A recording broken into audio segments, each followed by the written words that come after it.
તાજેતરમાં જૂનાગઢ ખાતે પોલીસ અધિક્ષક હર્ષદ મહેતાના અધ્યક્ષસ્થાને ચેલેન્જર્સ સ્કેટ એકેડમી દ્વારા આયોજિત સ્કેટિંગ અગેન્સ્ટ ડ્રગ્સ સ્પર્ધાનું prime city township Junagadh Vanthali highway પર આયોજન કરવામાં આવ્યું.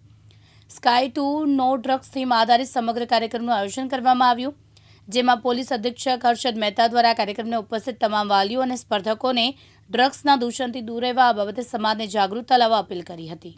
સ્કેટિંગ કોમ્પિટિશનનું અહીંયા જૂનાગઢ ખાતે આયોજન કર્યું છે. જેમની અલગ અલગ સહયોગી સંસ્થામાં પોલીસ વિભાગ એટલા માટે જોડાયેલ છે કે બાળકોને બાળપણથી જ સે નો ટુ ડ્રગ્સ વિરોધી એક માણસ બને અને રમતગમત વગેરે જેવી સ્પોર્ટ્સ એડવેન્ચર પ્રકારની પ્રવૃત્તિઓમાં બાળકો જોડાય, જેથી કરીને એમનો શારીરિક અને માનસિક વિકાસ ખૂબ સારી રીતે થઈ શકે. આ સંસ્થા અને તમામને હું અભિનંદન એટલા માટે આપું છું કે આઉટડોર એક્ટિવિટીઝ જે છે એ બાળકોમાં હાલ વિડીયો ગેમ્સ, સ્માર્ટફોન વગેરેમાં ઘટતી જાય છે.